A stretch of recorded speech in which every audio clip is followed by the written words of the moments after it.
Hello everyone. Today we are going to start the topic sexual reproduction in flowering plants.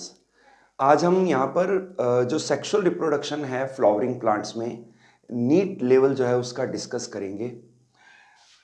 सबसे पहले हम बात करेंगे कि जो एंजियोस्पर्म प्लांट या जो फ्लावरिंग प्लांट है उसके अंदर जो फ्लावर होता है वो एक रिप्रोडक्टिव ऑर्गन है और फ्लावर एक मॉडिफाइड शूट है, एक शूट का मॉडिफिकेशन है। यहाँ पर एक फ्लावर का डायग्राम है, एक बाइसेक्सुअल फ्लावर का स्केच है ये।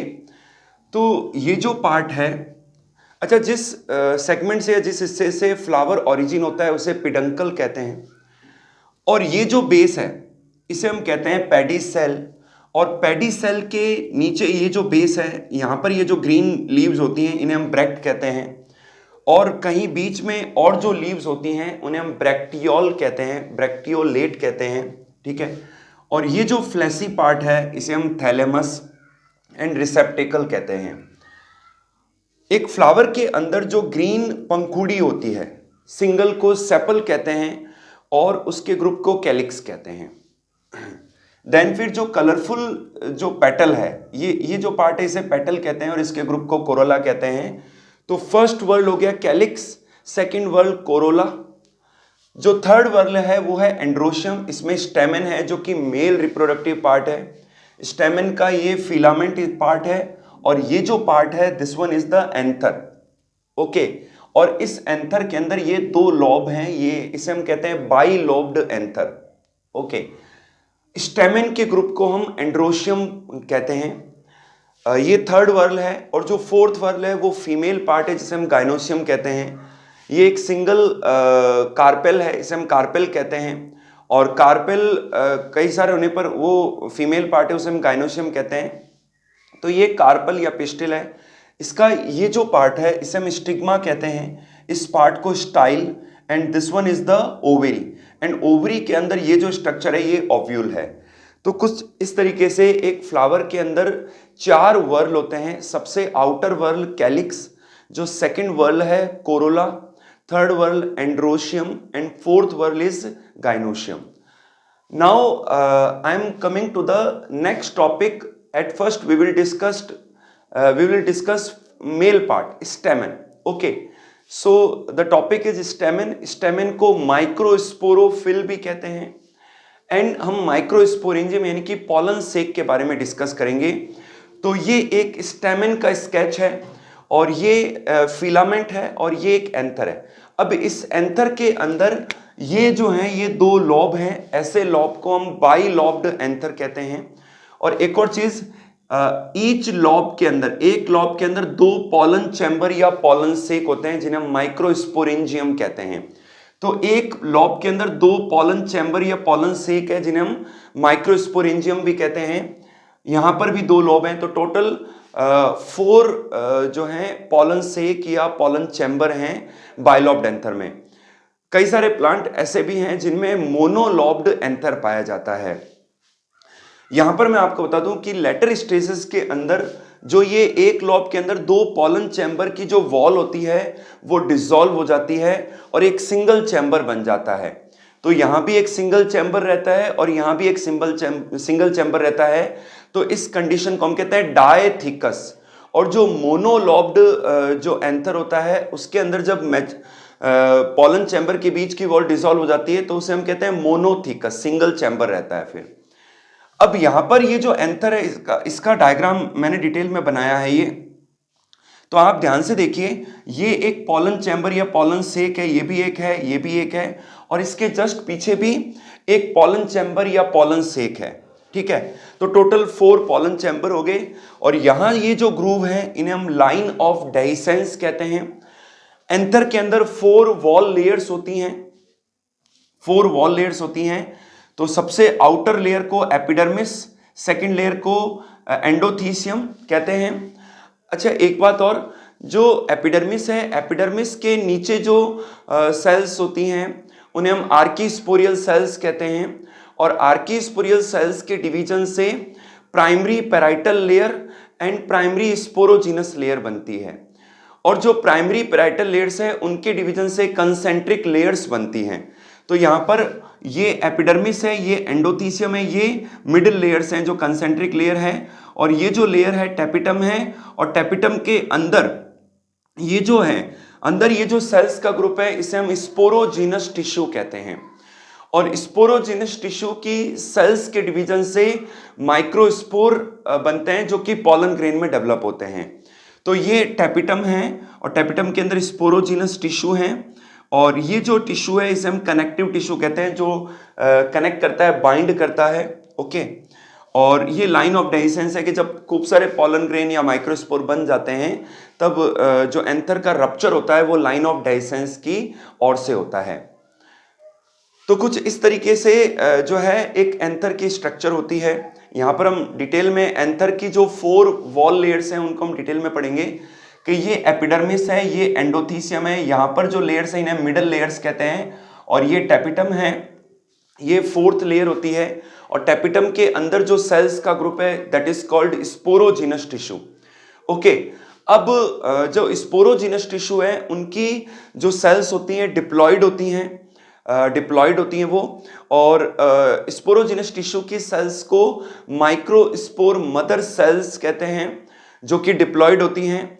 माइक्रोस्पोर मदर सेल के अंदर जब meiosis first and meiosis second होता है तो इससे माइक्रोस्पोर्स बनते हैं, हैप्लॉइड माइक्रोस्पोर्स बनते हैं, और इन माइक्रोस्पोर के ऊपर टेपिटम के द्वारा रिलीज यूबिस्क बॉडीज डिपोजिट होती है जिनके अंदर स्पोरोपोलिनिन पाए जाते हैं, ठीक है, जो कि one of the resistive substance है। तो ये एंथर की 4 वॉल लेयर्स का डायग्राम है, and this is the connective tissue. यहां पर हम नेक्स्ट टॉपिक डिस्कस करेंगे microsporogenesis. What is the mean of microsporogenesis? मैंने आपको बताया कि जो स्पोरोजीनस टिश्यू हैं उनकी सेल्स को माइक्रोस्पोर मदर सेल्स कहते हैं जो कि डिप्लॉयड होती हैं। माइक्रोस्पोर मदर सेल में मियोसिस फर्स्ट होता है जिससे 2 सेल्स बनती हैं, और फिर मियोसिस सेकंड होता है जिससे 4 माइक्रोस्पोर्स बनते हैं, और इस कंप्लीट प्रोसेस को माइक्रोस्पोरोजेनेसिस कहते हैं। The formation of the microspores from the microspore mother cells by the meiosis is called microsporogenesis। तो इनिशियली जो 4 माइक्रोस्पोर्स बनते हैं वो आपस में कनेक्टेड रहते हैं। ये 4 माइक्रोस्पोर का ग्रुप है जिसे माइक्रोस्पोर टेट्राड कहते हैं, और ये कैलोज नाम के पॉलीसेक्राइड के द्वारा कनेक्टेड रहते हैं। ओके, एंड स्लोली ग्रेजुअली जब माइक्रोस्पोर मैच्योर होते हैं तो वो पॉलन ग्रेन में डेवलप हो जाते हैं, और जब पॉलन ग्रेन में जब डेवलप हो जाते हैं तो ये जो कैलोज है ये डिसॉल्व हो जाता है और पॉलन ग्रेन सेपरेट हो जाते हैं, रिलीज हो जाते हैं। हालांकि कई सारे प्लांट के अंदर पॉलन ग्रेन का ग्रुप भी पाया जाता है जिसे हम पॉलिनिया कहते हैं, और ग्रुप में भी कंपाउंड पॉलन ग्रेन भी रिलीज होते हैं। ओके, तो यहां पर जो कैलोज है ये डिसॉल्व होने से पॉलन ग्रेन रिलीज हो जाते हैं। तो ये था इसका पार्ट। अब हम धीरे धीरे क्या होता है कि पॉलन ग्रेन जब डेवलप हो रहा होता है तो उसमें 2 सेल्स डेवलप होती हैं, एक वेजिटेटिव सेल और एक जनरेटिव सेल डेवलप होती है। तो जो वेजिटेटिव सेल होती है उसके अंदर रिजर्व फूड मटेरियल होता है जो कि जनरेटिव सेल को न्यूट्रिशन देता है। जनरेटिव सेल एक्चुअली पार्टिसिपेट करती है फर्टिलाइजेशन के अंदर। 70% प्लांट के अंदर जो पॉलन ग्रेन रिलीज होता है वो 2 सेल स्टेज में रिलीज हो जाता है, जबकि 30% प्लांट ऐसे होते हैं जिनके अंदर 3 सेल स्टेज में पॉलन ग्रेन रिलीज होता है, क्योंकि जो जनरेटिव सेल होती है वो डिवाइड हो जाती है या तो पॉलिनेशन से पहले, ठीक है, 3 सेल स्टेज में, और जनरेटिव सेल के डिवीजन से 2 मेल गैमेट बन जाते हैं। या फिर 70% प्लांट में क्या होता है कि जब पॉलिनेशन हो जाता है और पॉलन ट्यूब जब जर्मिनेट हो रही होती है तब जनरेटिव सेल का डिवीजन होता है एंड 2 मेल गैमेट्स बनते हैं। तो यहां पर ये पॉलन ग्रेन का डायग्राम है, एक पॉलन ग्रेन का डायग्राम है, and pollen grain is the male gametophyte. Pollen grain is the male gametophyte, understood. Pollen grain male gamete नहीं है, पॉलन ग्रेन के अंदर मेल गैमेट होता है, पॉलन ग्रेन मेल गैमेट को बियर करता है। पॉलन ग्रेन की आउटर लेयर को एक्साइन कहते हैं जो कि स्पोरोपोलनिन की बनी होती है, जो कि one of the resistive substance है जो किसी भी एंजाइम से डाइजेस्ट नहीं होता है। जो सेकेंड लेयर है that is called intine and this is form by cellulose and pectin. Okay, exine के अंदर कहीं कहीं पर जो है छेद पाए जाते हैं। इन छेद या पोर्स को जर्म पोर्स कहते हैं, क्योंकि पॉलन ट्यूब इन्हीं के अंदर से एमर्ज होती है, इंटाइन से एमर्ज होती है, लेकिन वो जर्म पोर से होती हुई बाहर निकलती हैं। एक्साइन के ऊपर माइक्रो स्कल्पचर्स पाए जाते हैं, माइक्रो स्कल्पचरिंग पाई जाती है। टेपिटम के द्वारा न्यूट्रिशन भी मिलता है माइक्रोस्पोर को, और टेपिटम के द्वारा जो यूबिस्क बॉडीज रिलीज होती है वो डिपॉजिट हो जाती है एक्साइन की सरफेस के ऊपर। यहां पर ये जो सेल है इसे हम वेजिटेटिव सेल या ट्यूब सेल कहते हैं, एंड ये जो सेल है इसे हम जनरेटिव सेल कहते हैं, जो कि पॉलिनेशन के बाद में या पहले डिवीजन से दो मेल गैमेट बनाती है। ओके, और जब पॉलन ट्यूब ग्रो हो रही होती है तब वेजिटेटिव सेल का न्यूक्लियस पॉलन ट्यूब में सबसे आगे आ जाता है, इसे हम ट्यूब न्यूक्लियस कहते हैं, जो कि लेटर स्टेज में या बाद में डीजनरेट हो जाता है। तो ये था जो है मेल जो रिप्रोडक्टिव पार्ट है उसका पार्ट। अब मैं आपको बता दूं कि जो पॉलन ग्रेन की जो विएबिलिटी है वो वेरी करती है। पॉलन ग्रेन की विएबिलिटी 30 मिनट से लेकर 6 मंथ या उससे ज़्यादा भी हो सकती है। कुछ पॉलन ग्रेन 30 मिनट में ही डिग्रेड हो जाते हैं, डीजनरेट हो जाते हैं, और कुछ पॉलन ग्रेन 6 मंथ या उससे ज़्यादा टाइम तक भी सॉइल के अंदर पड़े रहते हैं, सर्वाइव करते हैं।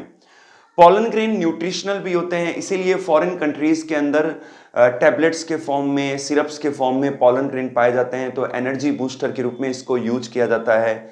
जो एथलीट्स हैं वो भी पॉलन ग्रेन की डाइट लेते हैं या न्यूट्रिशन के लिए उनकी टैबलेट्स या सिरप का सेवन करते हैं। किसी भी अच्छे प्लांट, जो अच्छी ब्रीड के, अच्छी वैरायटी के जो प्लांट्स हैं, उनके पॉलन ग्रेन को स्टोर किया जा सकता है, स्टोर रखा जा सकता है।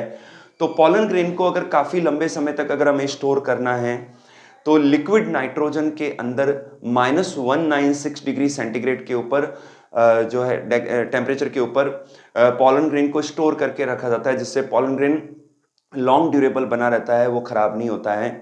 तो ये जो टेक्निक है, इस टेक्निक को कहते हैं क्रायो प्रिजर्वेशन। इस टेक्निक को कहते हैं cryo preservation.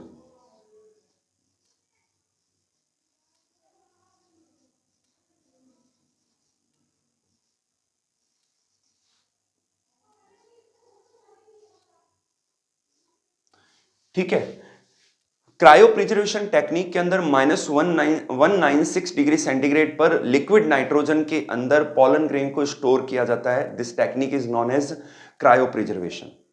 So I hope you understood the today's topic of sexual reproduction in flowering plant, the male reproductive part, the microsporangium and microsporogenesis. So thank you for joining the class. Thank you.